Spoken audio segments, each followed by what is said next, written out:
दोस्तों जय जोहार, जय छत्तीसगढ़, जय जसपुर। तो दोस्तों कैसे हैं आप सब? उम्मीद करता हूं कि आप लोग सब अच्छे ही होंगे। दोस्तों आज के खास वीडियो में हमारे साथ हैं रूपनारायण एक्का जी, जो कि कल ही जेल से रिहा होके आए हैं। आज हम रूपनारायण एक्का जी काफी सारे मुद्दों के बारे में बात करेंगे, कैसे जेल पहुंचे और भी ये सामाजिक व्यवस्था, राजनीतिक व्यवस्था और भी कई मुद्दे के बारे में बातचीत करेंगे। रूपनारायण जी, स्वागत है आपका हमारे चैनल में। बहुत बहुत धन्यवाद सरोज भाई। सभी दर्शकों को भी बहुत बहुत जोहार, जय मूल्यवासी जी। तो रूपनारायण जी भी एक यूट्यूब चैनल भी चलाते हैं। जब जेल जा रहे थे तब करीब उनके 8,000 करीब सब्सक्राइबर थे और जेल से आने के बाद करीब 20,000 से ऊपर सब्सक्राइबर हो गए हैं। तो बधाई हो रूपनारायण जी, करीब 20,000 से ऊपर फॉलोअर हो गए आपके। हाँ, बहुत बहुत धन्यवाद सरोज सर जी। तो हम सबसे पहले जानना चाहेंगे कि जो जेल गया नहीं होता है, उनको जेल के अंदर के बारे में जानने की बहुत ज्यादा इच्छा होती है कि जेल में क्या कैसे खाना मिलता है, कैसे रहते हैं। हाँ। ये सब बातों का। और जेल को देखा जाए सुधार गृह है, बोल सकते हैं सुधार गृह।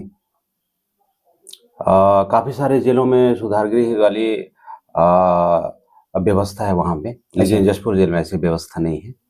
हाँ, कि यहाँ पे लोगों को एक नेक्स्ट लेवल पे अपग्रेड किया जाए उनकी मेंटालिटी को, इस टाइप का यहाँ पे व्यवस्था नहीं है। बस यहाँ पे जो बंदी होते हैं, जिनको जो सजा नहीं हुआ रहता है उनको बंदी बोलते हैं, और जिनको सजा हो जाता है उनको कैदी बोलते हैं।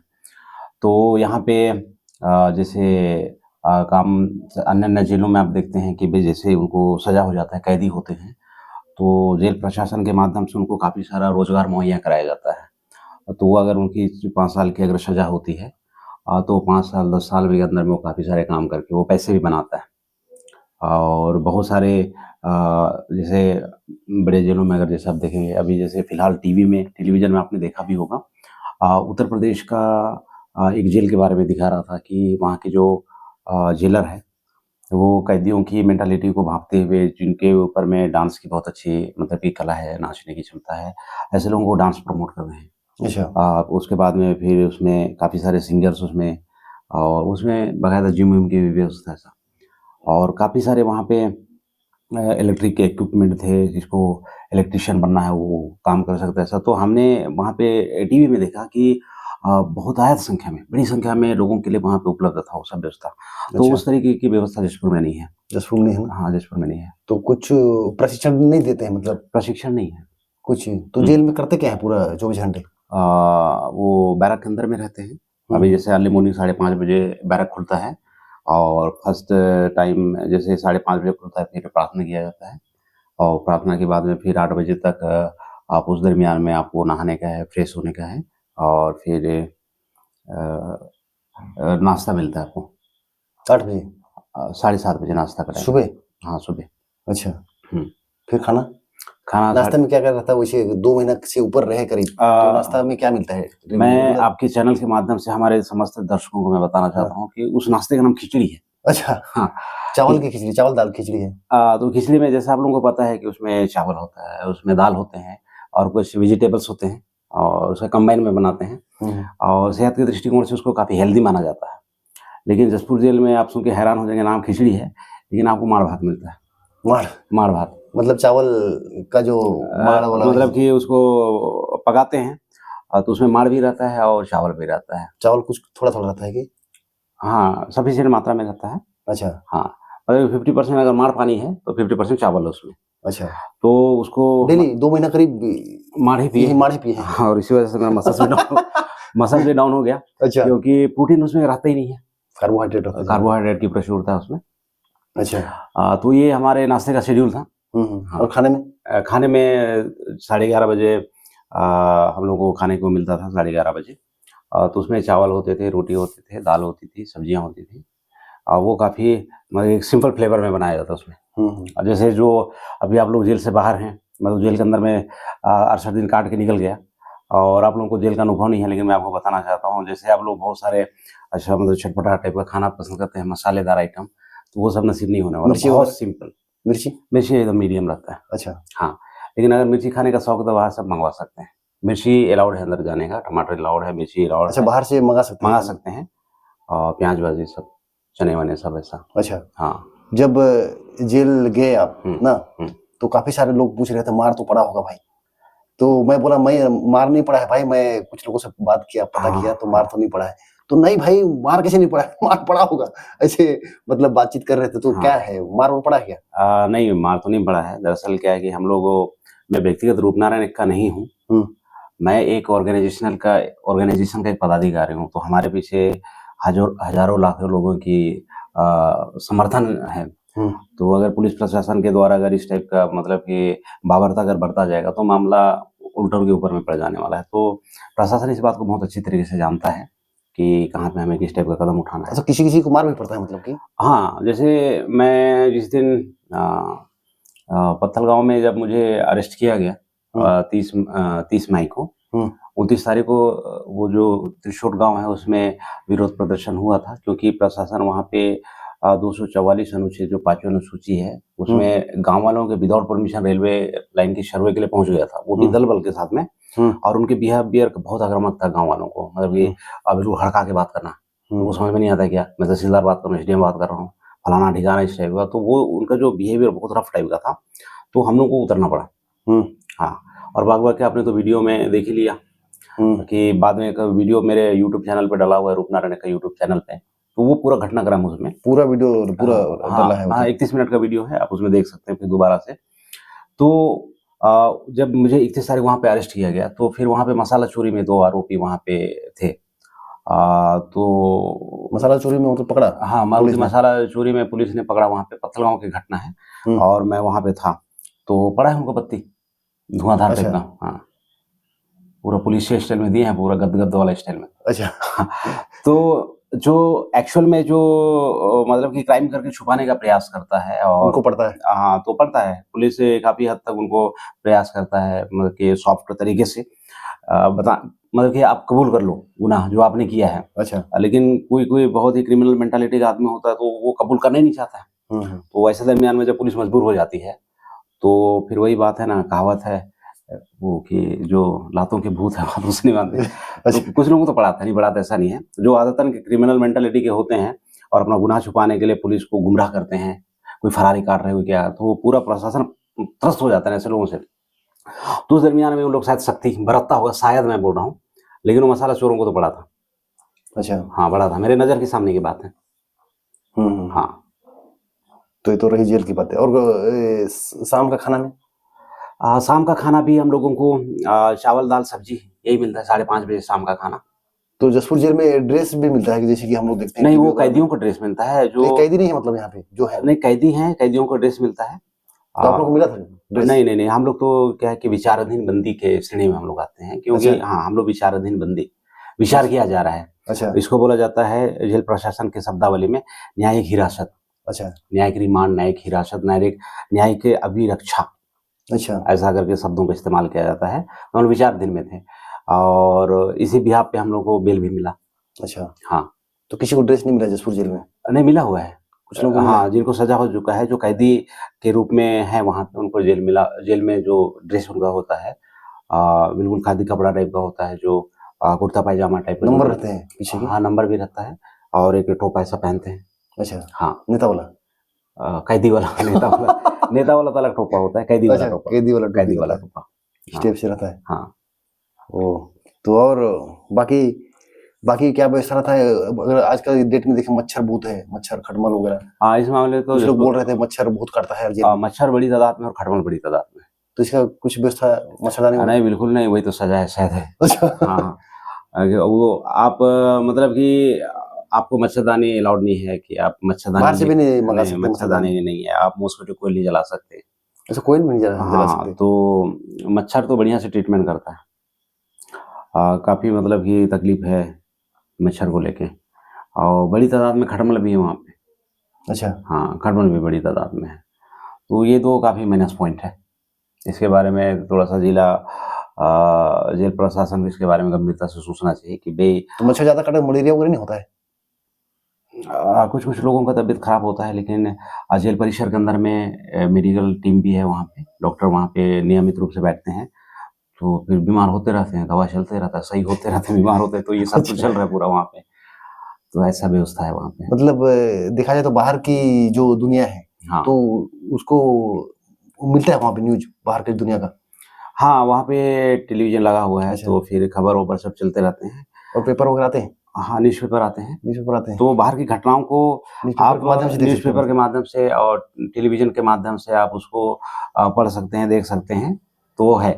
अच्छा। हाँ, और फ़ोन वगैरह अलाउड है? फ़ोन अलाउड नहीं है, मोबाइल फ़ोन अलाउड नहीं है। जैसे सप्ताह में 1 बार आपके जो प्रियजन हैं, आपके जो वेल विशर हैं, वो आपके साथ में मुलाकात करने के लिए आ सकते हैं। अच्छा। उसके लिए वहाँ पे बात करने के लिए टेलीफ़ोनिक व्यवस्था वहाँ पे किया गया है।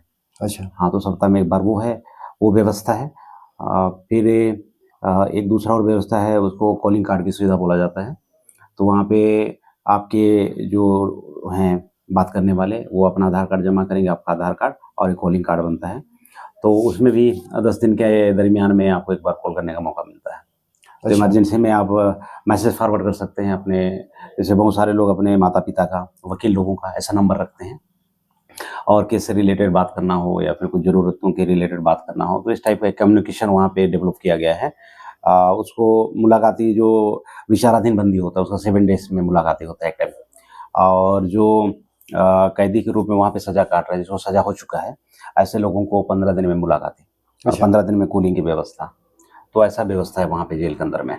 अच्छा। हाँ, ये तो रही जेल की बातें जी, ना। जी, तो इसके बाद आप बहुत लंबे समय से सामाजिक रूप में काम कर रहे हैं। हाँ। एक घटनाक्रम तो त्रिशूल टोला हुआ, उसके बाद जेल आए। हुँ, तो पिछला देखा जाए तो राजनीतिक क्षेत्र में भी हैं। हुँ, तो अभी की वर्तमान शासन व्यवस्था है, हुँ, प्रशासन व्यवस्था है, हाँ। तो कैसे अ उसको बताना चाहेंगे? सरोज जी, अगर इसको साफ लफ्ज़ों में बोला जाए तो बहुत लचर व्यवस्था है। कैसे? बहुत ही लचर व्यवस्था है, क्योंकि अभी जैसे आप तथाकथित आज़ादी का अगर आप टाइम को काउंट करेंगे, है ना? 1947 से लेकर अभी 2025 मोटा-मोटी 78 साल, 78 इयर्स में जैसे आपका जैसे विकसित देश है, उसकी जो पॉलिसी है अपने नागरिकों के लिए, हुँ। और भारत में जो बीजेपी की गवर्नमेंट रही है अभी केंद्र सरकार में, उससे पहले कांग्रेस की सरकार रही है केंद्र सरकार में, तो ये नागरिकों के विरोध में बहुत पॉलिसियाँ बनाते हैं।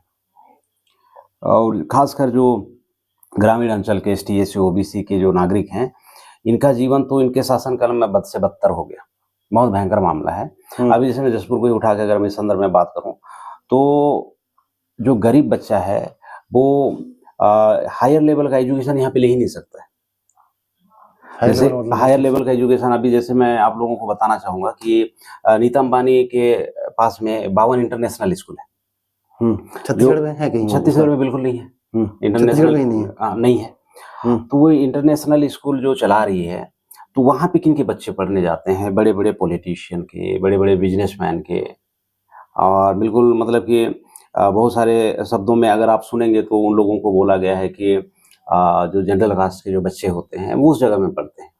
तो उनको पूरे दुनिया का ज्ञान, विज्ञान भरपूर रूप से उनको शुरू से मिल रहा है ना?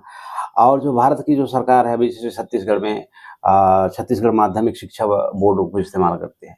तो ये पढ़ाई क्षेत्रीय लेवल का हुआ। तो आप लोगों को सुन के हैरानी होगा कि 22 साल के बाद में जैसे पोस्ट ग्रेजुएशन होता है और कॉम्पिटिशन में उतरते हैं। किन लोगों के साथ में कॉम्पिटिशन में उतर रहे हैं?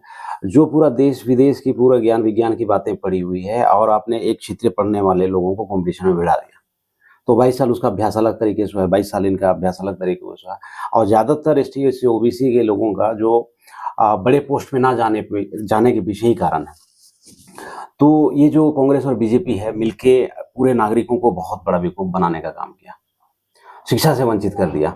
मतलब कि मैं कहूँ तो जैसे संविधान की प्रस्तावना है, उसमें संविधान की प्रस्तावना में क्या लिखा हुआ है कि हम भारत के लोग भारत को एक संपूर्ण प्रभुत्व संपन्न समाजवादी धर्मनिरपेक्ष लोकतंत्रात्मक गणराज्य बनाने के लिए तथा उसके समस्त नागरिकों को सामाजिक, आर्थिक और राजनीतिक न्याय, तो पहले पन्ना का दूसरा लाइन तक इनसे अमल में नहीं हो पाया 78 ईयर्स में। और अगर संविधान लागू हुए एक समय को आप काउंट करेंगे 1950 से लेकर 2025 तक में 75 साल का समय। तो इसमें संविधान के पहले पन्ने जिसमें संविधान की प्रस्तावना दिया हुआ है, उस प्रस्तावना का दूसरा लाइन इनसे अमल नहीं हो पाया है। तो इतना घटिया किस्म की लोग सरकार चला रहे हैं। और आने वाले समय पे मैं जसपुर की जनता को मैं बताना चाहूँगा कि अगर हमें मौका मिलता है आने वाले समय पे, तो हर जिला में कंपलसरी सरकारी इंटरनेशनल स्कूल खोला जाएगा, क्योंकि मैं शिक्षा को बहुत ज़्यादा मानता हूँ मैं, और ये हर इंसान डिजर्व करता है, चाहे गरीब का बच्चा हो, चाहे अमीर का या मध्य वर्ग परिवार का है, मतलब कि उनको अवसर की समता मिलना चाहिए। संविधान की प्रस्तावना के अंदर में जो प्रस्तावना है, उद्देशिका है, उस उद्देशिका का तीसरा लाइन है उसमें, है ना? उसमें क्या है? चौथे लाइन पे, तीसरा लाइन पे है विचार, अभिव्यक्ति, विश्वास, धर्म और उपासना की स्वतंत्रता, है ना? ये है उपासना की स्वतंत्रता। और उसमें लिखा गया है प्रतिष्ठा और अवसर की समता, ये चौथा लाइन है। मतलब कि मैं हर नागरिक को प्रतिष्ठा के रूप में देखना चाहता हूँ। हर आदमी बहुत वैल्यूएबल है, जैसे आप वैल्यूएबल हैं, मैं वैल्यूएबल हूँ, वैसे ही समस्त नागरिक बहुत वैल्यूएबल हैं। तो उन लोगों को उनकी प्रतिष्ठा और अवसर की समता प्रदान होनी चाहिए। तो ये चौथा लाइन भी आज तक नहीं हो पाया।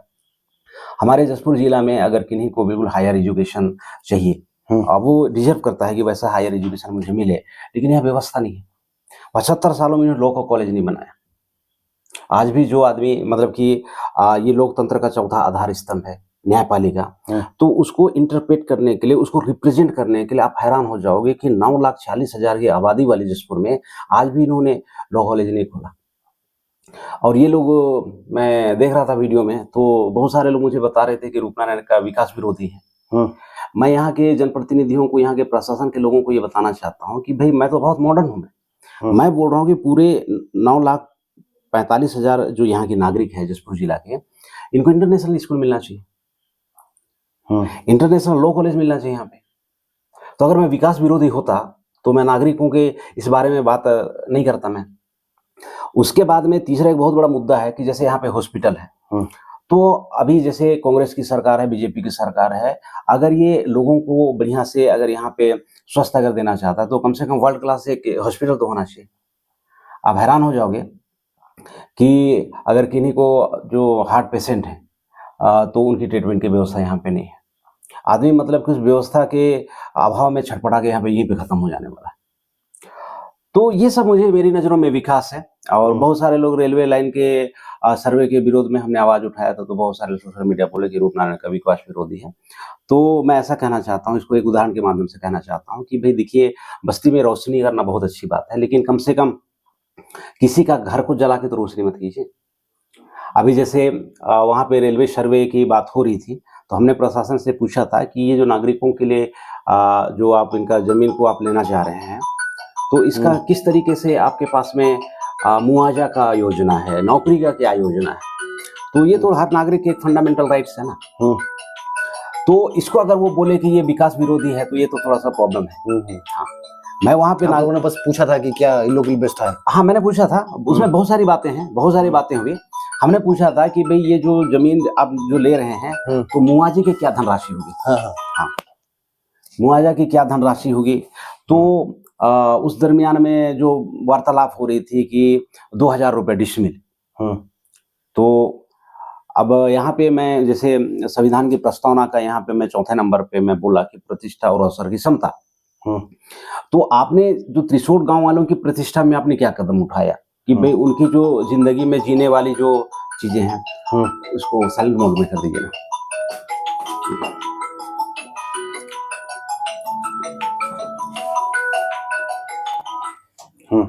तो वहाँ पे जो नागरिक हैं त्रिशूल गांव के, तो प्रशासन से मैं ये एक सवाल है कि भाई आपने उनकी प्रतिष्ठा के लिए क्या किया है? आपने उनकी जमीन को वहाँ पे रेलवे में यूज करने के लिए आपने निर्णय ले लिया, और जसपुर 5वीं अनुसूची क्षेत्र है, 5वीं अनुसूची में प्रशासन नियंत्रण आदिवासियों का हाथ में है। तो आज 75 साल हो गए संविधान को लागू हुए, तथाकथित आज़ादी को 78 साल हो गए, और इन्होंने आज तक आदिवासियों को प्रशासन नियंत्रण का मौका ही नहीं दिया। और उस 5वीं अनुसूची क्षेत्र में जाके प्रशासन जबरदस्ती से सर्वे करने में उतारू हो गया, और मना करने पे वो पूरी तरह से बड़ी तादाद में पुलिस बल लेके आया। तो आपके क्षेत्र में पुलिस बल, वो भी हथियारबंद पुलिस बल, तो ये तो गांव के भोले भाले लोगों को डराने धमकाने वाला बात हो गया। तो ऐसी बहुत सारी मामला है। तो मैं इस वीडियो के माध्यम से, आपके चैनल के माध्यम से, क्योंकि आपकी बहुत बड़ी फैन फॉलोइंग है पूरे जसपुर में, पूरे देश भर में, और आपके सोशल मीडिया को बहुत ज़्यादा लोग पसंद करते हैं, तो इसके माध्यम से मैं लोगों को बताना चाहता हूँ कि मेरे जो ख़यालात बहुत मॉडर्न हैं। विकास करने के लिए मेरा जो एक पूरे लोगों को ये कहना चाहता हूँ कि आप लोगों का विकास कीजिए, देश का विकास यूँ ही हो जाएगा। किसी का ज़मीन को छीनना, किसी का मुआवज़ा को दबाना और जहाँ पे आज ज़मीन की जो एक-एक डिसमिल की जो राशि है लाख-लाख रुपया डिसमिल चल रहा है, तो उस जगह पे 2-4 हज़ार रुपए डिसमिल देना उन लोगों को, तो ये तो उनके साथ में बहुत ज़्यादा ज्यादती है। और मैं बहुत ही खुले मन से कहना चाहूँगा कि त्रिशूल में मेरा बिल्कुल ही ज़मीन नहीं है। लेकिन मैं पूरे नागरिकों से मैं प्यार करता हूँ, नागरिकों के हितों की बातों को मैं समझता हूँ और एक नैतिकता के साथ में मैंने आवाज़ उठाया था और ये उनका राइट बनता है। जैसे यहाँ पे बड़े-बड़े उद्योगपतियों का अपना एक राइट्स है, पॉलिटिशियन का अपना एक राइट्स है, तो यहाँ के नागरिकों का राइट तो बनता ही बनता है। तो बहुत सारे जो क्रिटिकल एनालिसिस करने वाले लोग कह रहे हैं कि नहीं ये विकास विरोधी है, तो विकास का पैमाना ऐसा नहीं होता है। तो लोग बोल रहे हैं कि ट्रेन लाइन आएगा तो विकास होगा, जसपुर डेवलप होगा। हाँ, आपने बड़ा अच्छा सवाल पूछा। हाँ, सब तो काफ़ी लोगों ने ऐसी बोला। हाँ, हाँ, हाँ। तो मैं उन सभी लोगों को मैं आपके वीडियो में जवाब देना चाहूँगा मैं। और अभी देखिए जैसे यहाँ से जसपुर से ज़्यादा दूर धर्म जागरण नहीं है। है ना? तो वहाँ पे रेलवे लाइन बिछी हुई है। तो लोगों को फ़ायदा कब होगा जब वहाँ पे यात्री ट्रेन चलाया जाएगा। यात्री ट्रेन नहीं चल रहा है। कहाँ चल रहा है? तो जो ये ट्रेन लाइन बनेगा यात्री ट्रेन के लिए नहीं बनेगा वो? भाई उसी चीज़ को तो स्पष्ट सरकार का जो एक एजेंडा है कि हम यहाँ पे यात्री ट्रेन चलाएँगे कि भाई तुम्हारे ज़मीन का कोयला को लूटेंगे, तुम्हारी ज़मीन का सोना को लूटेंगे, तो सब पूरा क्लियर ही नहीं मामला ना।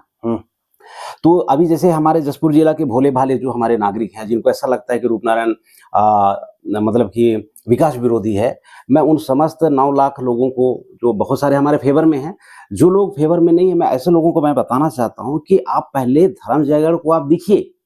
धर्म जयगढ़ में रेलवे लाइन है, लेकिन आज एक दिन भी यात्री ट्रेन वहाँ से नहीं चला है।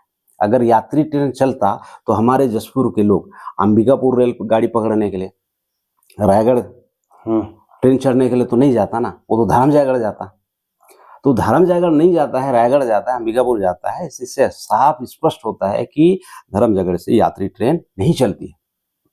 बल्कि वहाँ के लोगों को ये जो सरकार है, प्रशासन ने मूर्ख बनाया कि हम विकास कर रहे हैं। जमीन को लिया, रेलवे लाइन बिछाया और उस रेलवे लाइन में मालगाड़ी चला रहा है और यहाँ के मूल निवासियों की, यहाँ के जो स्थानीय लोगों के जमीन से जो कीमती धातुएं हैं वो ले लेके उद्योगपति लोग वो अमीर बन रहे हैं। तो विकास अमीरों का हो रहा है और उनके विकास के फर्जी नीतियों में हमारे भोले भाले लोगों का जिंदगी उजड़ जा रहा है।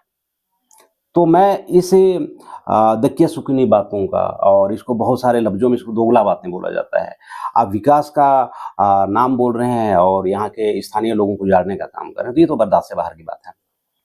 और हम लोग भारत मुक्ति मोर्चा संगठन के माध्यम से उनके दिशा निर्देशन में हम लोग मैक्सिमम 100% जो हमारे मुद्दे होते हैं वो संवैधानिक मुद्दे होते हैं और इन समस्त मुद्दों से लोगों का भला होता है।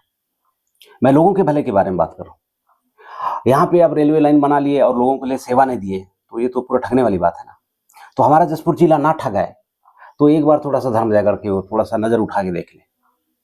वहाँ पे माल ढोया जा रहा है। हमारे आदिवासियों के लिए यहाँ पे 80,000 लाख करोड़ की जो संपदा है आदिवासियों की ज़मीन में, उसको बेवकूफ़ विकास के नाम पे बेवकूफ़ बना के उसको लूटने का काम कर रहा है। तो मैं हमारे समस्त जितने भी जो दर्शक हैं उन लोगों को कहना चाहता हूँ कि थोड़ा-सा आप लोगों को मल्टीपर्पज़ एनालिसिस करने की ज़रूरत है, समीक्षा करने की ज़रूरत है, ऑलराउंडर हर जगह से।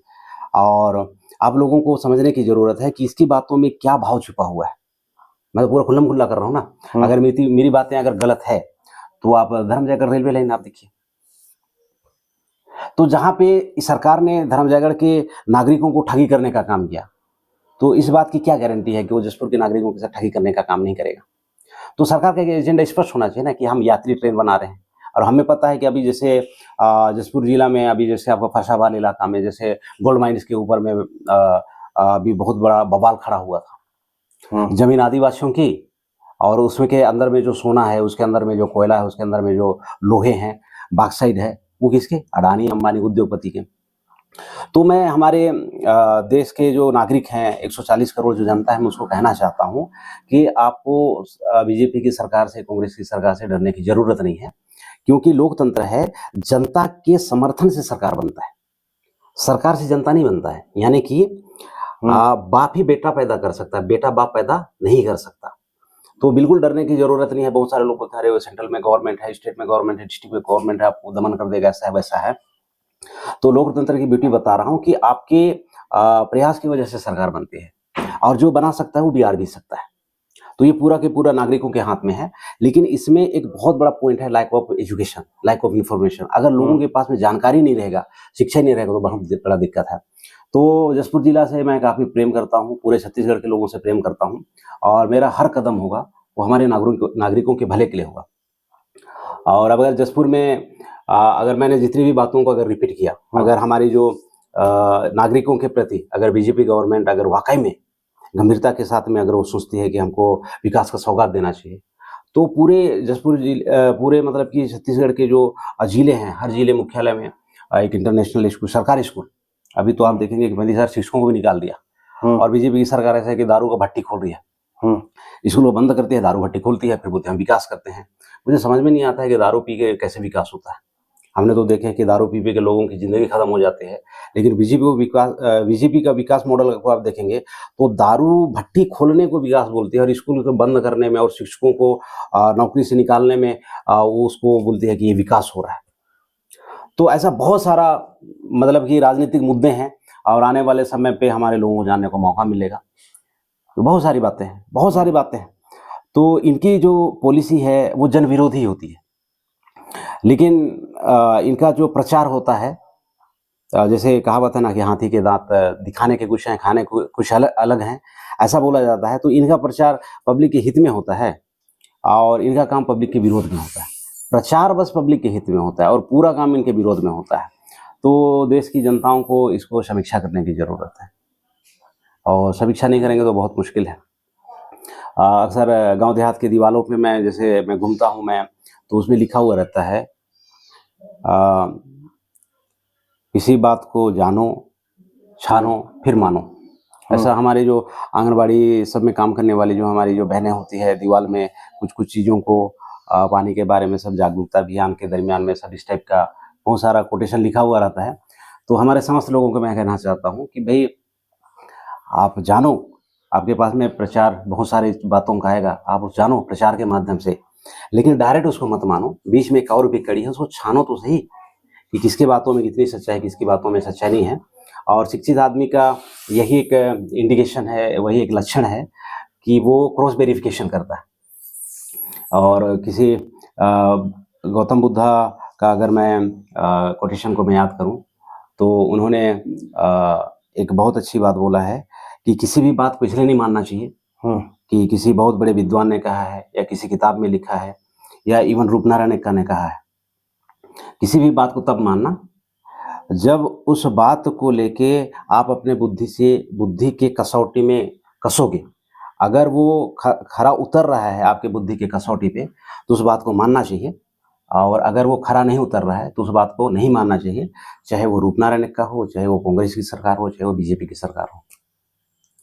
तो इस तरीके से राजनीतिक मुद्दे यहाँ पे काम कर रहे हैं, और हमारे लोगों को थोड़ा सा यहाँ पे जागरूक होने की जरूरत है। और एक चीज जी, जैसे कि जो सामाजिक की लीडर होते हैं, या तो विपक्ष में जो होते हैं ना, उनकी टकराव लगभग सरकार से होती है या तो प्रशासन से होती है। लेकिन दोनों विकास की मुद्दे की बारे में बात करते हैं, विकास के बारे में बात करते हैं, तो टकराव कैसे होता है? हाँ, ये सवाल बहुत महत्वपूर्ण सवाल है। तो जैसे मैंने अभी बता रहा था कि सरकार लोगों के पक्ष में प्रचार करता है, तो सिर्फ प्रचार को देखने के बाद में यहाँ के नागरिकों को लगता है कि ये हमारे हिस्से का काम कर रहा है।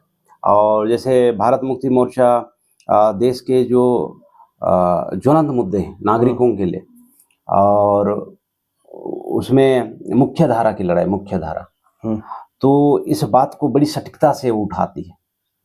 और केंद्र सरकार कई सालों से इसको झोल-मोल करते आया हुआ है ना। अभी जैसे समान शिक्षा नीति, सरकार चाहे तो समान शिक्षा नीति लागू करने में हर्जा क्या है। अभी जैसे मेरा वीडियो मैंने डाला हुआ था, और उस वीडियो में मैंने जैसे प्रशासन के अधिकारियों से हमने कुछ सवाल किए थे, और उस वीडियो को देखने के बाद में नागरिकों को लगा कि शिक्षा वो सिरनी का दूध है जो पिएगा सदा हारेगा, ऐसा उन्होंने कमेंट किया था हमारे लोगों ने। तो उन्होंने देखा कि एक बंदे के पास में प्रॉपर एजुकेशन होता है तो वो कितना बड़ा सवाल बन जाता है। तो आप अगर इसी पैटर्न पे अगर पूरे देश के नागरिकों को अगर स्पेशल अगर ऐसा एजुकेशन कैंपेनिंग अगर चलाया जाए तो फिर लोग कितना जागरूक होंगे। तो कि जितना ज़्यादा जागरूक हो जाएँगे तो सरकार को अपनी गलत पॉलिसियों को चलाना उतना मुश्किल हो जाएगा।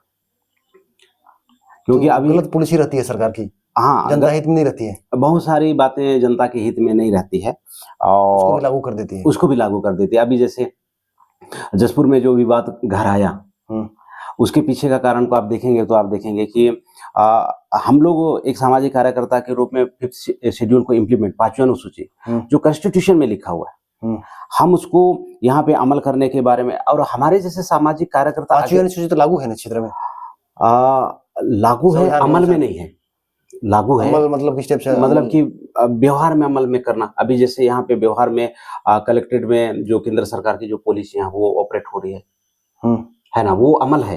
हुँ, मतलब कि उसको अमल में लाया जा रहा है, उपयोग में लाया जा रहा है। सरल शब्दों में कहें तो उपयोग में लाया जा रहा है। हुँ, उसको व्यवहार में लाया जा रहा है ना? हुँ, तो संविधान में 5वीं अनुसूची लागू है, हुँ। लेकिन उसको व्यवहार में इस्तेमाल नहीं किया जा रहा है। तो अभी जैसे व्यवहार में होगा तो क्या होगा? व्यवहार में होगा तो ये होगा, अभी जैसे हुँ। आदिवासी के हाथों में प्रशासन नियंत्रण आ जाएगा। तो आदिवासी के हाथों में तो है, देखा जाए तो यहाँ पे पार्षद, सरपंच से लेके विधायक से लेके सीएम यहाँ तक कि राष्ट्रपति भी हैं। तो हुँ, मतलब किस टाइप से होगा? आपने बहुत अच्छा सवाल पूछा। हुँ, देखिए, यहाँ पे एक आदिवासी होना, हुँ, आदिवासी सीएम होना, आदिवासी राष्ट्रपति होना हुँ, या फिर आपका सरपंच होना, विधायक होना, ये एक बात है। हुँ। आदिवासियों के हित में काम करना, ये दूसरी बात है। तो जो लोग पद में आते हैं वो लोग हित में काम नहीं करते? अगर हित में काम कर रहे होते तो परिणाम दिखता। हुँ, अभी जैसे जसपुर में मैंने देखा हुँ, कि जितने भी यहाँ पे सांसद, विधायक और मंत्री बनते हैं, मुख्यमंत्री बनते हैं, तो उनका पहला एजेंडा होता है धार्मिक लड़ाई लड़वाना। यहाँ पे धार्मिक प्रोपेगेंडा जितना ज़्यादा हो रहा है जसपुर के अंदर में, अगर इतना शिक्षा के बारे में अगर काम कर लिए होते लोग, वास्तव में मतलब कि प्रोपेगेंडा झूठा प्रचार-प्रसार का नौटंकी में ये बात नहीं बोल रहा हूँ मैं। अगर वास्तव में काम कर रहे होते, तो आपकी नज़र में दिखता ना। हुँ, मतलब कि कमर्शियल एजुकेशन अमेरिका पढ़ाता है, कमर्शियल एजुकेशन आपका जापान पढ़ाता है, चाइना पढ़ाता है, तो आप उसकी देश की इकोनॉमी को देखिए, वहाँ के नागरिकों को देखिए। लेकिन यहाँ पे युवाओं को यहाँ पे मतवार बनाने का काम किया जा रहा है, युवाओं को यहाँ पे बेरोजगार बनाने का काम किया जा रहा है। तो ये सरकार के एजेंडे में है वो। लेकिन वो बोलते हैं कि भाई हम हर साल 3 करोड़ रोजगार देंगे और जब वो वादा फेल हुआ तो बोलता है कि पकौड़ा तलना भी रोजगार की श्रेणी में ही है। तो मैं बीजेपी सरकार की इस प्रचार के अलावा भी मैं कहना चाहता हूँ कि जब बीजेपी सरकार पकौड़ा तलना भी रोजगार की श्रेणी में आता है, उससे पहले भी लोग पकौड़ा तल के बेच ही रहे थे। मतलब कि बीजेपी सरकार की प्रचार की खैरात की ज़रूरत नहीं है कि भाई तुम प्रचार करो तभी हमको समझ में आए कि पकौड़ा तल के बेचना भी रोजगार की श्रेणी में आता है। तो ये सब युवाओं के साथ में तो खिलवाड़ का मामला है ना। तो बहुत सारी ऐसी जो पॉलिसियाँ हैं, जो लोगों के हित में नहीं होता है। बहुत सारी पॉलिसियाँ ऐसा होता है, जो लोगों के हित में नहीं होता है।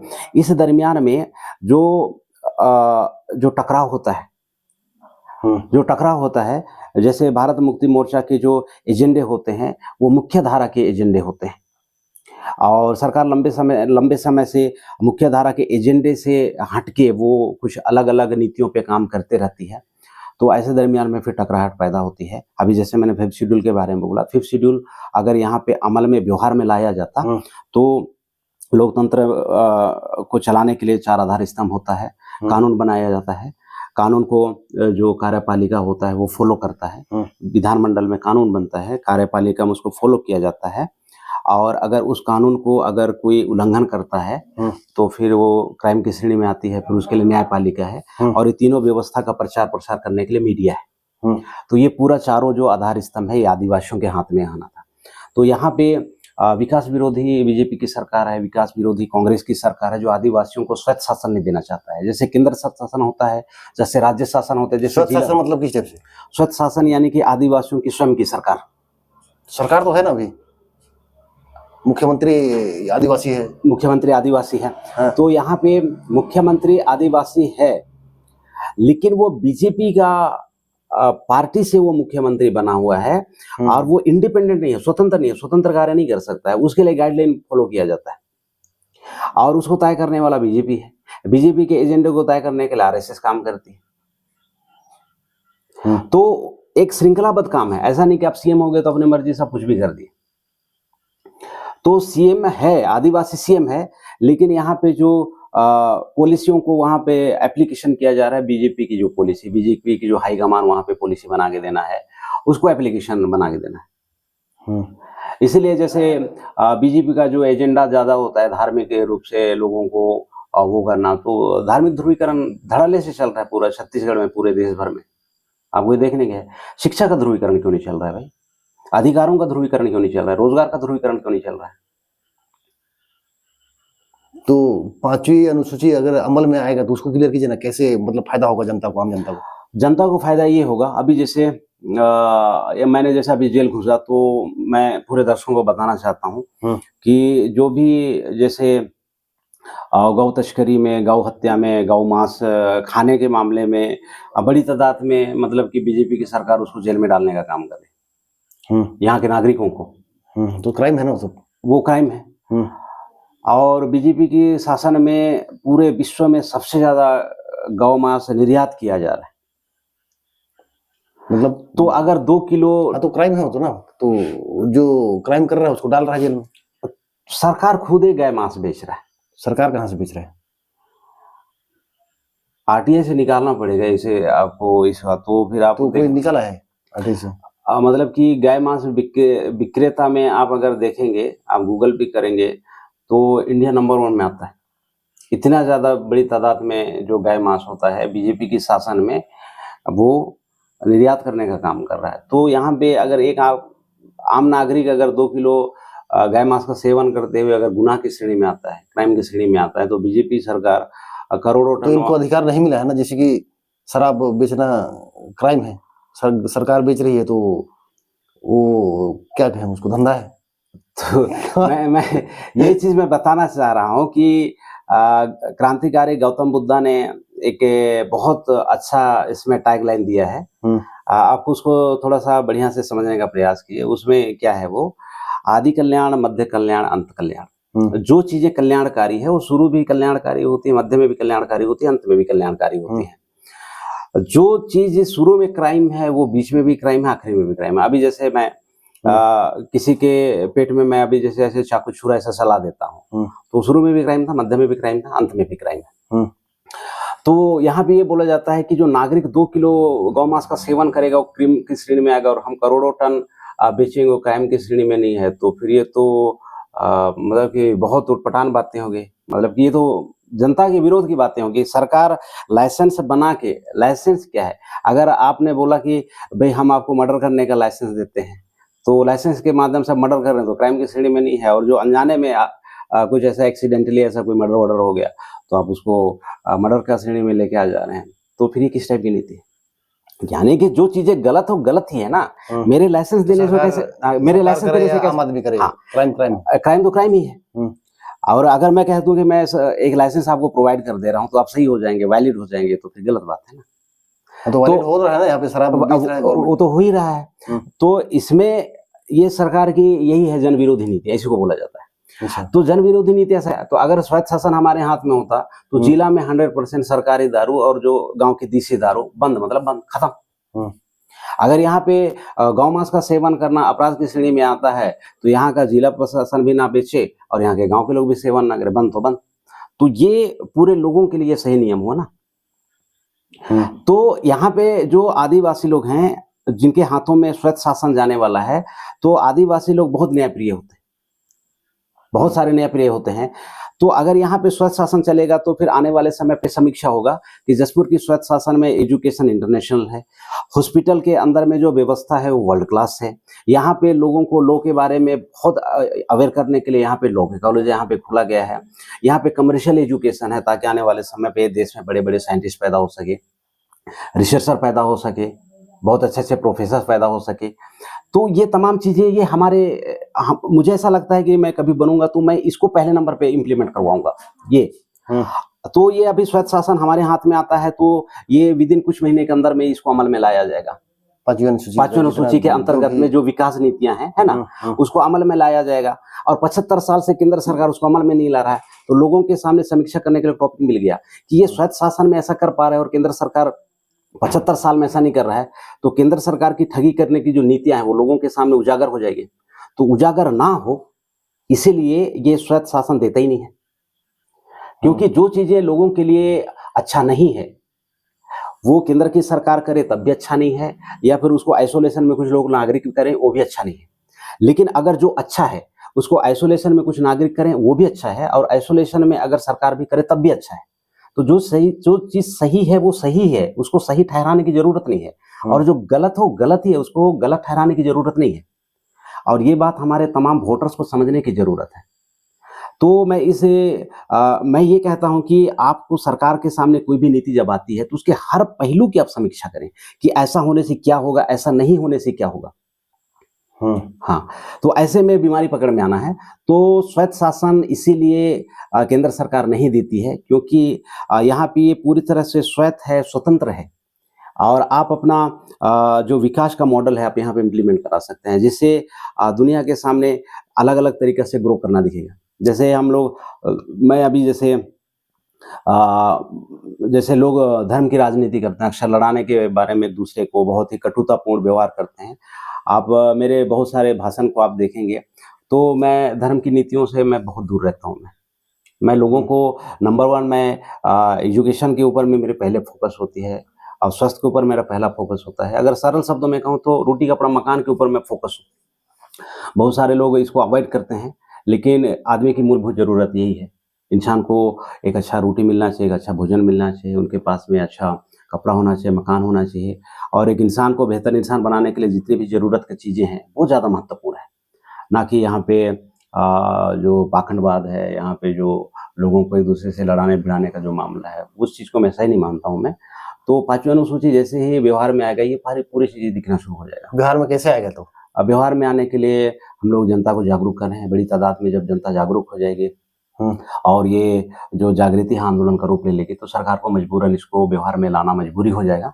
उस दरमियान में जब 5वीं अनुसूची के नियम कायदे जनहित में जब बनाया जाएगा, तो आप देखेंगे कि बहुत बड़ा फ़र्क आ जाएगा। बहुत सारा फ़र्क आ जाएगा। और पूरे देश के जितने भी एसटी, एससी, ओबीसी, माइनॉरिटी के लोग हैं, और हर लोगों के लिए अवसर है ना, और जो प्रतिष्ठा की जो क्षमता है, वो बराबर मिलना चाहिए। सामाजिक न्याय, राजनीतिक न्याय, आर्थिक न्याय हर किसी को मिलना चाहिए, बराबर मिलना चाहिए। ऐसा नहीं कि आप ज़्यादा ब्रिलियंट हैं तो आपको ज़्यादा मौका मिल रहा है, हम कम ब्रिलियंट हैं तो हमको कम मौका मिल रहा है। ये चीज़ें जन विरोधी नीतियाँ हैं। अगर आप उद्योगपतियों के लिए बड़े-बड़े उद्योग की व्यवस्था यहाँ पे किए जा रहे हैं, और आदिवासियों का ज़मीन छीन के उनके लिए व्यवस्था कर रहे हैं, तो फिर आदिवासियों का विस्थापन हो रहा है, उसका क्या है? आप उनको आदिवासियों का ज़मीन करके बड़ी-बड़ी फैक्ट्रियाँ खोलने का भी, जैसे पिछली तो सरकार की अभी मैं यहाँ पे इन्वेस्टमेंट नीति को देखा तो बहुत सारे फॉरेन इन्वेस्टमेंट की उन्होंने स्वीकृति दी है। अब वो बड़े-बड़े पैसे लेके विदेश से आएगा, तो उसके लिए कारखाना चलाने के लिए संसाधन चाहिए ना। तो अब सरकार क्या करेगी कि भई वहाँ के लोगों को, स्थानीय लोगों को विस्थापन करेगी। तो अगर तुमको प्रोग्रेस ही करना है, तो यहाँ के लोगों के साथ में कारोबार बढ़ाइए ना। बीजेपी की सरकार को मेरे साथ में कारोबार बढ़ाने में क्या दिक्कत है? और वो फॉरेन इन्वेस्टर को यहाँ पे बुलाएगी। विदेश का आदमी पैसा लेके आएगा और आपकी ज़मीन में धंधा करेगा, और बीजेपी की गवर्नमेंट उसको प्रचार करेगी कि देश का विकास हो रहा है। तो आपकी ज़मीन के अंदर में जो उन्होंने कारोबार खोला, आपको विस्थापित किया, तो आपकी बर्बादी का फिर ज़िम्मेदारी कौन लेगा? तो ये है जन विरोधी नीतियाँ। तो स्वायत्त शासन में जो आदिवासियों की सरकार जब 5वीं अनुसूची क्षेत्र में होगा, तो आदिवासी काफ़ी न्यायप्रिय हैं। लोगों के हित में कानून बनेंगे, लोगों के हित में उसको अमल में लाया जाएगा, और न्यायपालिका होगी। न्यायपालिका के अंदर में अभी जैसे मैं जेल अभी अभी कल ही मैं निकला हूँ, तो मैं देखा मैंने बोलते हैं कि जिस देश में युवा ज़्यादा होते हैं वहाँ पे भविष्य, युवा ही देश की भविष्य को तय करता है। अब जसपुर जेल में आप कभी विजिट कीजिए, अब बहुत फेमस यूट्यूबर हैं और आपको शायद वहाँ का जेलर अलाउड करे। तो वहाँ पे 376 के मामले में, जिसको बलात्कार करने के बाद जो धारा लगती है, उस धारा में बहुत सारे युवाओं को वहाँ पे डाला गया है। तो किए होंगे ना लोग? बहुत सारा मामला वहाँ प्रेम प्रसंग का था।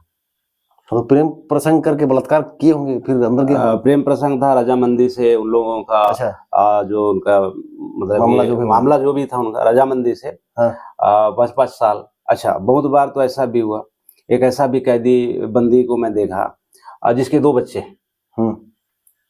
2 बच्चे, और लड़की थाना प्रभारी के सामने गिड़गिड़ा रही है। लड़की नहीं, वो महिला, क्योंकि 2 बच्चों की माँ होगी।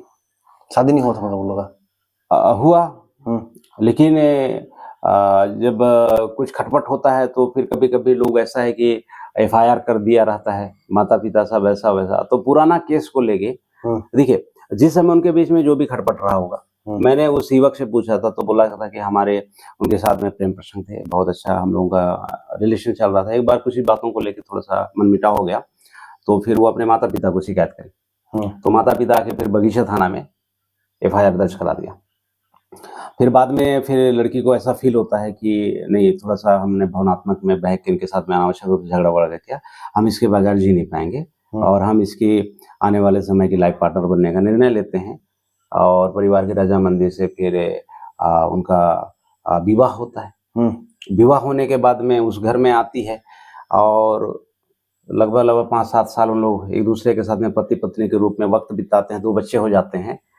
उसके बाद में फिर वो पुराना केस को फिर रीओपन किया जाता है और फिर उस लड़के को बलात्कार के आरोप में फिर जेल डाल दिया जाता है और अभी भी वो बंदा जेल में ही है, 2 बच्चे हो जाने के बाद में भी। तो प्रेम प्रसंग एक अलग मामला है, बलात्कार करना एक। मैं इसका मतलब ऐसा नहीं है कि हमारे दर्शक लोग इस बात को गलत ना समझें कि रूपनारायण का बलात्कारियों को सपोर्ट कर रहा है, ऐसा नहीं है। मैं कह रहा हूँ कि भई बलात्कारियों को निश्चित रूप से सज़ा मिलना चाहिए। लेकिन जो प्रेम प्रसंग करते हुए पति-पत्नी के रूप में हो गए, उनके बच्चे भी हो गए, तो 2-2 बच्चे तो बलात्कार से नहीं होते हैं ना। आदमी बलात्कार को कहाँ तक बर्दाश्त कर पाएगा? 1 टाइम, 2 टाइम। लेकिन अगर कोई बोल रहा है कि ये हमको 10 साल से बलात्कार कर रहा है, तो 10 साल से तो रज़ामंदी होगा ना, बलात्कार कैसे होगा? तो अगर इस प्रशासन के पास में अगर इतना वेरिफ़िकेशन करने का भी अगर समझदारी नहीं है, तो फिर तो बहुत भयंकर मामला है। अगर कोई भी मामला अगर आप देखेंगे ऐसा, तो 2 बच्चे हैं उनके और वो बंदा जेल में है। तो ऐसे बहुत सारे प्रकरण हैं। तो युवाओं को जेल में डालने का यहाँ पे मामला है। और फ़ॉरेन के अंदर में जस्ट उल्टा है मामला कि किसी किशोरी को, किसी नवयुवक को अगर लाइफ़ पार्टनर नहीं मिलता है, तो उन लोग डॉक्टर से सलाह-मशवरा लेते हैं कि इनकी कुछ समस्या तो नहीं है। और यहाँ पे ऐसा है कि अगर युवा को प्रेम हो जा रहा है और अगर कुछ है मामला, तो युवा को जेल में डालो और उसकी जो सज़ा है काफ़ी लंबी होती है, काफ़ी पेचीदा मामला होता है। तो बोला जा रहा है एक साइड में प्रचार-प्रसार में कि जो युवा होता है, वो देश का भविष्य होता है और देश के भविष्य को कहाँ डाला जा रहा है, वो जेल में डाला जा रहा है। तो इनका प्रचार करने का तरीका बिल्कुल अलग होता है, पब्लिक के फ़ेवर में लगता है। ऐसा लगता है कि ये देश का जो युवा होता है, वो देश का भविष्य होता है। ऐसा तो सुनने में कितना अच्छा लगता है, कानों में साथ घुल जाते हैं। लेकिन व्यवहार क्या है? प्रेम प्रसंग डालो साला 76 में इनको। तो बहुत बार ऐसा होता है कि वो काफ़ी फर्जी एफआईआर होता है, कुछ मामला। तो उसमें प्रशासन को चाहिए कि गहन इन्वेस्टिगेशन करे और जब पूरी तरह से दोष सिद्ध हो जाए तो उसको करे। तो दोष सिद्ध होने से पहले उठा के डाल दिया जाता है और तुम जेल के अंदर में 2-3 साल सड़ते रहो, तो बाद में देखा जाएगा। अभी आप न्यायिक हिरासत में हैं, तो इतना भयंकर मामला है। तो इसको जनहितैषी नीति नहीं कहा जा सकता है।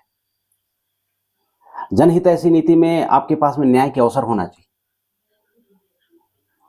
सामाजिक न्याय, राजनीतिक न्याय, आर्थिक न्याय, मतलब कि संविधान की उद्देशिका का ये दूसरा लाइन है। 75 सालों में ये भी अमल में नहीं आ पाया। तो इसी वजह से हम लोग भारत मुक्ति मोर्चा के बतौर एक सामाजिक कार्यकर्ता के साथ में कभी-कभी प्रशासन से, कभी-कभी शासन से भिड़ंत हो जाती है और बहुत सारे लोगों को ऐसा फ़ील होता है कि रूपनारायण का में थोड़ा-सा बिहेवियर की कमी है। दरअसल ऐसी बात नहीं है। हम सरकार के डायरेक्ट खिलाफ में नहीं हैं, हम सरकार की उस जन विरोधी नीतियों का विरोध करते हैं। तो अपने मतलब से किसी चीज़ को सही ठहराना और उसी चीज़ को पब्लिक के लिए गलत ठहराना, ये काफ़ी हद तक बड़ा मुश्किल है।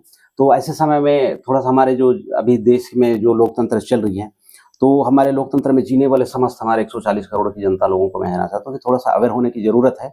आपको फ़ॉरेन पॉलिसी पढ़ने की ज़रूरत है। अमेरिका में कैसे राजपाट चलता है, चाइना में कैसे, जापान में कैसे। तो विकसित देशों की जो उनकी जो देश को चलाने की जो उनकी पॉलिसी है, उसके बारे में स्टडी करने की ज़रूरत है, तब तो आप टैली कर पाएँगे ना, कि यहाँ पे क्या है, वहाँ पे ऐसा है। तो बहुत सारी बातें हैं लोगों को बताने के लिए और निश्चित रूप से ये सारी बातें जो आपके माध्यम से इस चैनल में डिस्कशन हो पाया, उम्मीद करते हैं कि इसका ज़्यादा से ज़्यादा लाभ हमारे लोगों को मिल पाए। तो और एक बात ना जी। तो आपकी संगठन काफ़ी वर्षों से काम कर रही है। हाँ। आपकी विचारधारा बहुत अच्छी है संगठन की। जी। आप लोग विधायक, लोकसभा हाँ। भी खड़ा करते हैं। हाँ, हाँ। तो जीत क्यों नहीं पाते हैं? क्या विचारधारा को जनता तक पहुंचा नहीं पाते हैं? नहीं जनता, क्या क्या वजह है? नहीं जनता तक विचारधारा पहुंच रही है और बहुत सारे लोग इस विचारों से काफी प्रभावित भी हैं। लेकिन ये लोग हमेशा लंबे समय तक शासन सत्ता में बने रहने के लिए पूरे देश में बैलेट पेपर की चुनाव होती है अन्य अन्य देशों में। लेकिन भारत का बीजेपी की गवर्नमेंट है और आपका जो चुनाव आयोग है आपसी मिलीभगत में ये ईवीएम की मशीन से ही लोग वोट कराते हैं।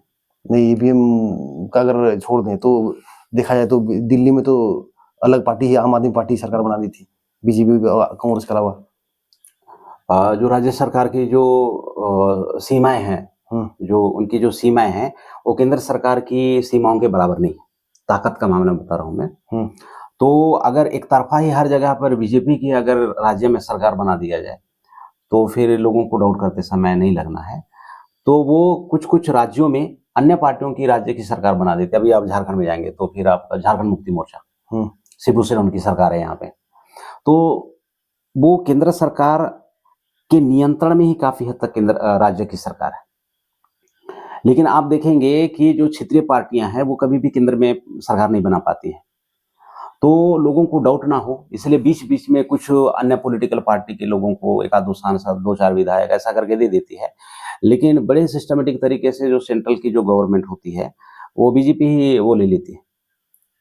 तो यहाँ पे इसलिए ट्रांसपेरेंसी नहीं है कि जब ईवीएम के अंदर में जब चुनाव होता है तो आप अपने पसंदीदा जो प्रतिनिधि को सैंबल में जब आप ऐसा बटन प्रेस करते हैं तो टी टी के आवाज करके वहाँ पे एक पेपर वहाँ से निकलता है और उसमें सैंबल लगा हुआ रहता है, XYZ जो भी सैंबल है।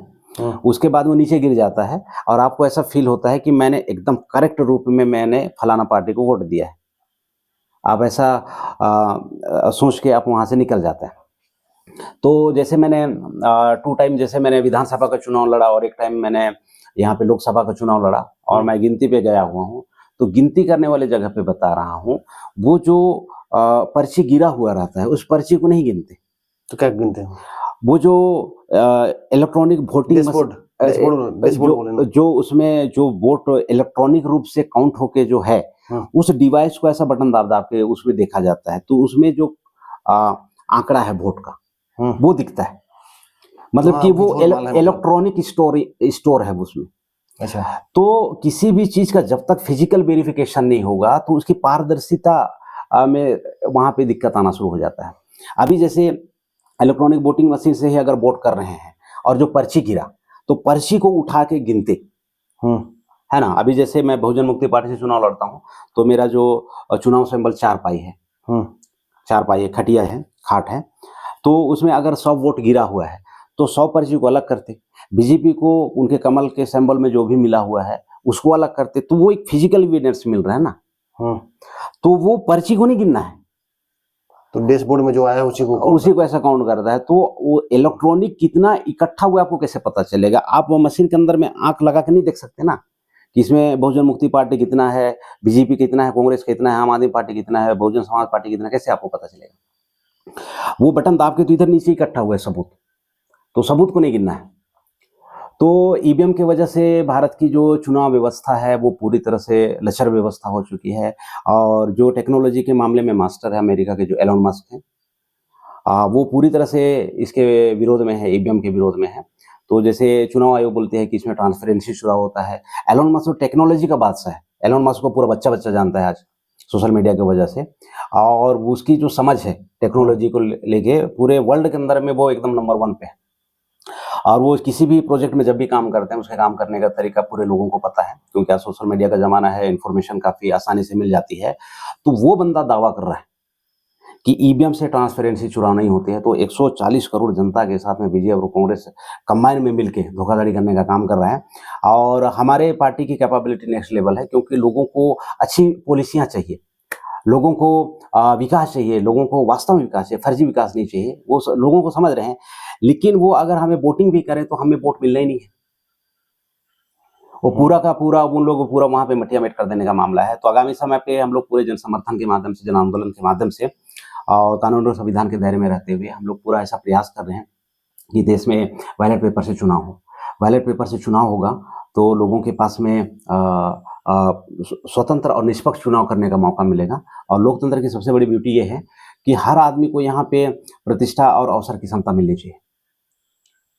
हर इंसान को। मैं ऐसा बोल रहा हूँ कि मुझे भी मिलना चाहिए, कांग्रेस पार्टी को मिलना चाहिए, बीजेपी को मिलना चाहिए। देखा जाए तो आप लोगों ने काफी ज्यादा आंदोलन किया हाँ। ईवीएम के विरोध में, जी, जी, जी। फिर भी तो सुना नहीं सरकार। बिल्कुल। सुन नहीं रहा तो परिवर्तन कैसे होगा? सत्ता परिवर्तन होगा क्या? दरअसल क्या है कि हम लोग अभी जितना समर्थन जुटाने में कामयाब हुए, ये भी काफ़ी तारीफ़ के काबिल है, क्योंकि पूरे देश भर में कोई भी ऐसा सामाजिक संगठन नहीं है जो इतनी बड़ी तादाद में समर्थन जुटाया है। अभी जैसे अब तक का मैं अगर ईवीएम के विरोध में अगर मैं बात करूँ तो दिल्ली में सबसे ज़्यादा भारत मुक्ति मोर्चा के द्वारा लोग एकत्रित हुए और बड़ी तादाद में वहाँ के आंदोलन सफल हुए।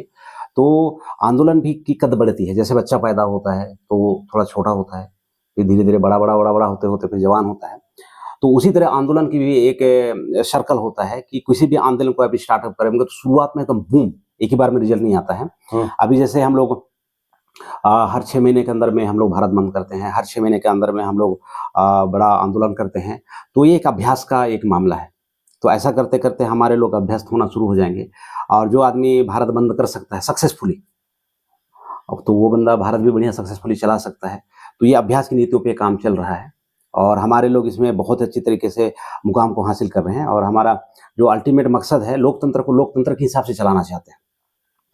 आप लोकतंत्र में आप हमारे पार्टी के खिलाफ में चुनाव लड़ना चाहते हैं, तो हम आपका सम्मान करते हैं, क्योंकि ये आपका राइट्स है ये। ऐसा नहीं कि सरोज आने वाले समय पे केंद्र की सरकार बना लेगा, राज्य की सरकार बना लेगा तो हमें तकलीफ होगा। तो यहाँ पे सरकार बनाने को लेके हमारे दिमाग में किसी टाइप का कॉम्पिटिशन नहीं है। यहाँ पे सरकार बनाने के बाद में जनहितैषी काम करना ज़्यादा महत्वपूर्ण है। अगर आप बन के हम जो जनहितैषी नीति हम लोग लागू करना चाहते हैं, वही जनहितैषी नीति आप लागू कर रहे हैं, तो काम तो हो रहा है, पब्लिक को फ़ायदा तो मिल रहा है ना।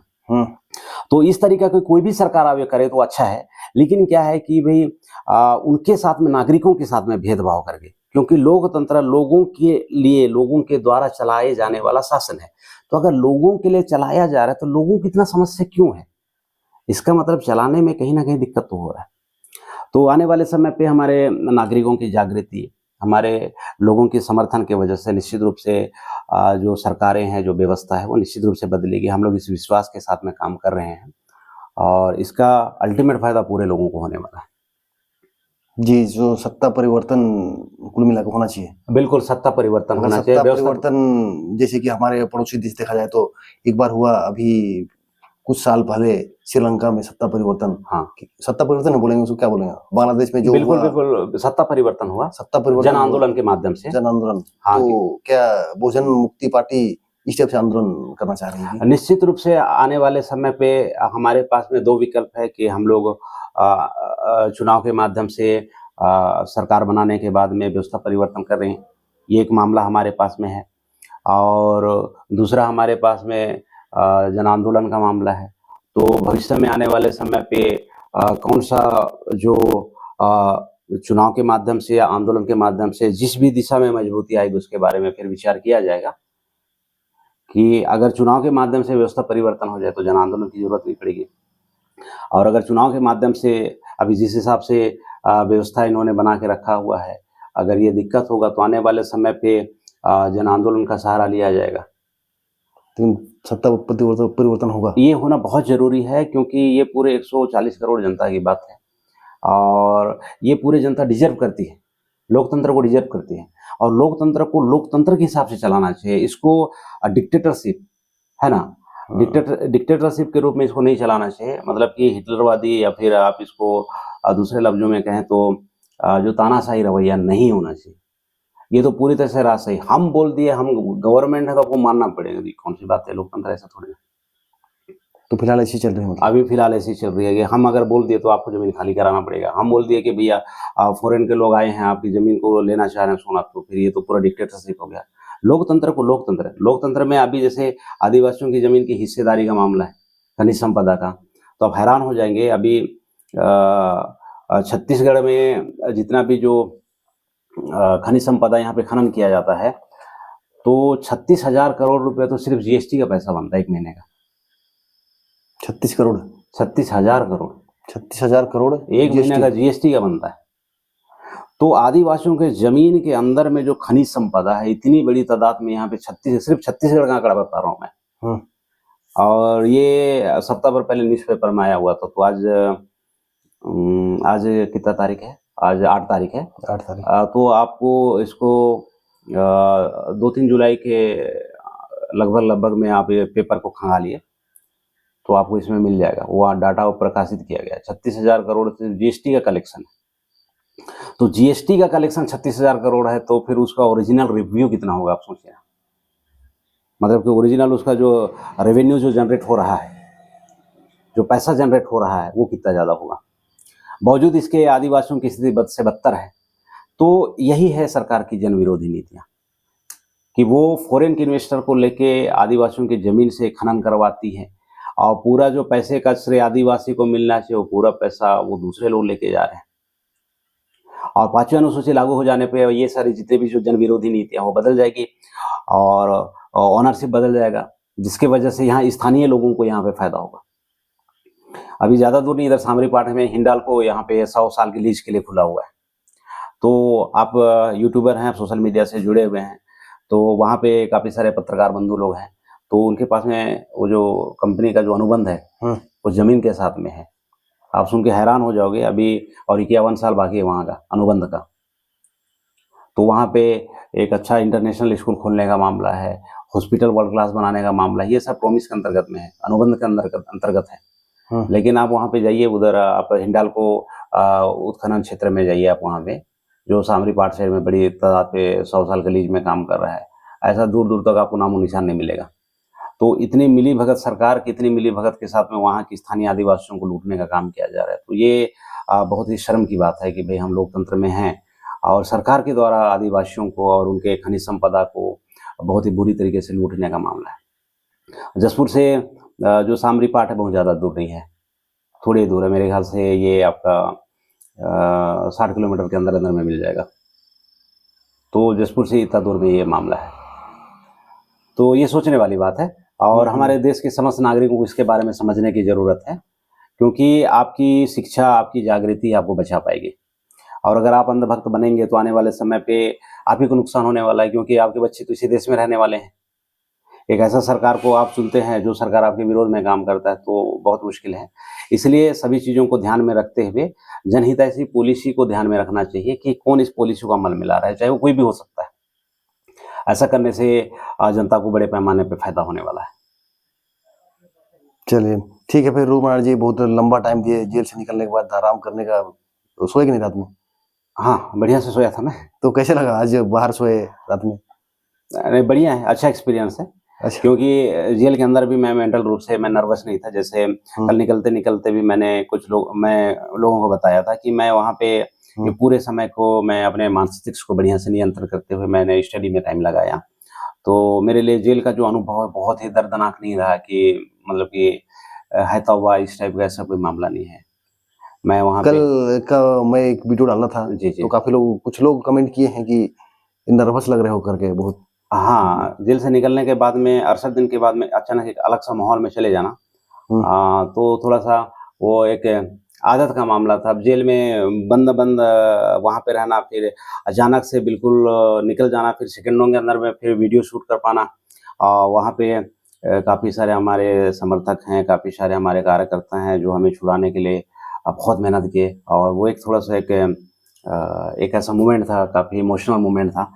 तो उस दरमियान में वो जो एक फीलिंग्स है थोड़ा था दिमाग में, और उसी दरमियान में आपका बाइट लेना और उस दरमियान में जैसे जो एक प्रोफेशनल बाइट देने वाला, तो वो एक इमोशन मेरे दिमाग में चल रहा था, मेरे लोगों के सहानुभूति को मैं रियलाइज कर रहा था। और पलक झपकते फिर आप अपनी भाव-भंगिमा को बदलने के बाद में बहुत एक्साइटेड कि यस मैं आ गया था। तो वो थोड़ा हो पाना काफ़ी थोड़ा मुश्किल है। तो वो थोड़ा एक भाव था दिमाग में। हाँ। चलिए ठीक है, फिर दोबारा फिर मुलाकात करेंगे। बहुत-बहुत धन्यवाद।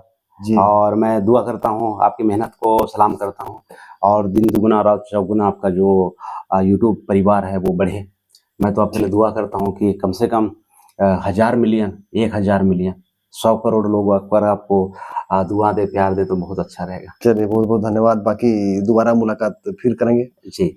दोस्तों सभी दर्शकों को बहुत-बहुत धन्यवाद और इसी तरीके से हमें अपना सहयोग और प्रेम हमें देते रहिए ताकि हम लोग देश में भविष्य में बहुत अच्छा काम कर सकें। बहुत-बहुत धन्यवाद सभी दर्शकों को। आप हमें लास्ट तक बने हैं तो आप एक कमेंट कर ही दीजिए, कौन-कौन लास्ट तक इस वीडियो को देखे हैं। जी दोस्तों, आज के बदलिए बस इतना ही।